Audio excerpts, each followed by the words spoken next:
Hello everyone and welcome to my fourth booktube. My name is Magdalena and this time I'm reading two new books. One of them is the novel Wuthering Heights by Emily Brontë and published in 1847, and the other one is the short story The Black Cat by Edgar Allan Poe, published in 1843.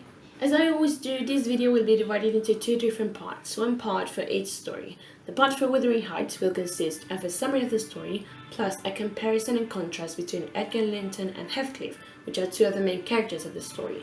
And the part for the Black Cat will consist also of a summary, and then I'm going to give my opinion on the use of violence against animals. So, taking this into account, let's get into the video. Wuthering Heights is a very famous novel. It is considered one of the classics of English literature, and it was written by the British writer Emily Brontë and published in 1847.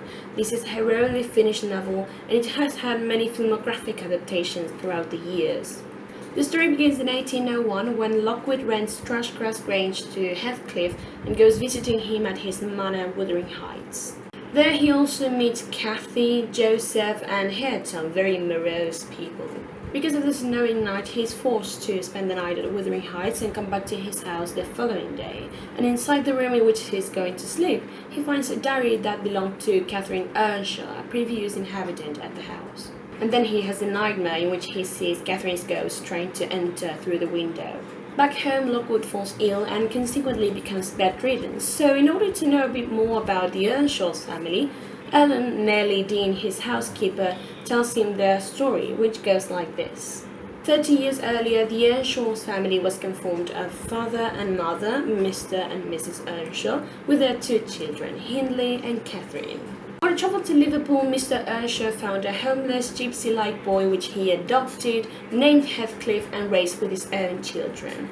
Later on, he began to treat him as his favourite. Hindley was very mean and cruel with Heathcliff, while Catherine, on the other hand, liked him as much as if they were twins. Because of Hindley's mistreatment of Heathcliff, he was sent to college. He returned after 3 years, married with Frances, and asked the new master at Wuthering Heights because of his parents' death. He allowed Heathcliff to stay, but only as a servant, not as a family member.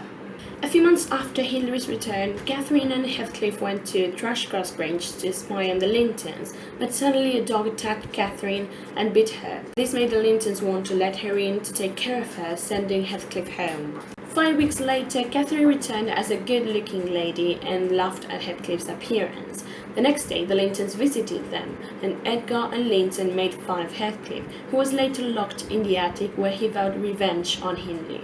After giving birth to a son named Hareton, Frances died, leading Hindley to a life of drunkenness and waste, and 2 years later, Catherine and Edgar, who had become very good friends, got engaged. Catherine told Nellie about this, arguing that in fact she loved Heathcliff more than Edgar, but that she was not able to marry Heathcliff because of his low social status.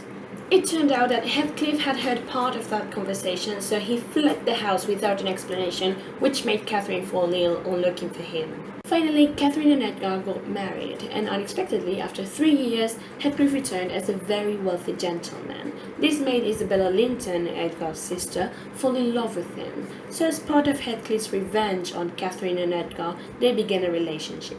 After an argument involving both couples, Catherine, pregnant with Edgar's child, locked herself in a room for several days, falling ill. In the meanwhile, Heathcliff was staying at Wuthering Heights, teaching Hareton bad habits and seeing how Hindley was losing his wealth, which led him to mortgage the farmhouse to Heathcliff to repay his debts. Isabella and Heathcliff eloped, and this caused Edgar to disown his sister, so he would not stop the marriage between them. Either way, the relationship was not working, so they came back to the Grange, and Heathcliff realized that Catherine was dying. He went to see her secretly, and they both declared a mutual and eternal love.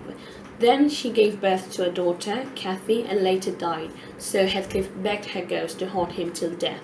12 years later, Linton went living with his uncle Edgar at the Grange as Isabella was dying, though Heathcliff insisted that his own child must live with him. Cathy and Linton, both growing up, developed a secret friendship, and Heathcliff wanted them to marry to here in Thrushcross Grange. Edgar and Linton had both already died, and Cathy had no other choice than to live at Wuthering Heights with Heathcliff, Hareton, Joseph and Zillah, the housekeeper. At this point, Nellie's narration is over, so back to the present, Lockwood decides to go back to London and tells it to Heathcliff, but 8 months later, in September, he returns to the Grange. Nellie's not there anymore but at Wuthering Heights, so she ends the story by saying a series of events that had happened during Lockwood's departure. Heathcliff was seeing visions of Catherine, and he did not eat for like 4 days until Nellie found him dead in his room, and he was buried next to his loved Catherine. And at the end, it is said that Cathy and Hareton were planning to marry on New Year's Day and move to the Grange. The main characters in this story are Heathcliff, Catherine and Edgar, and we can say that they are part of a love triangle. Why? Well, because there's one thing in common between the three of them: love. It is true that Heathcliff and Edgar both loved Catherine, but the two of them were very different in many aspects. As for their physical appearance, Heathcliff is often described with the words black and dark. Although as a homeless kid he had a gypsy-like appearance, he grew up tall, athletic and well-formed man. It is said that he was dark-skinned, had black hair, deep, singular black eyes and thick brows. Edgar, in contrast, was quite slender and youth-like. He was also light-skinned, had long, light curled hair and a soft-featured face with great blue eyes, all charming and fair. Though they both loved Catherine, they had different ways of proving it.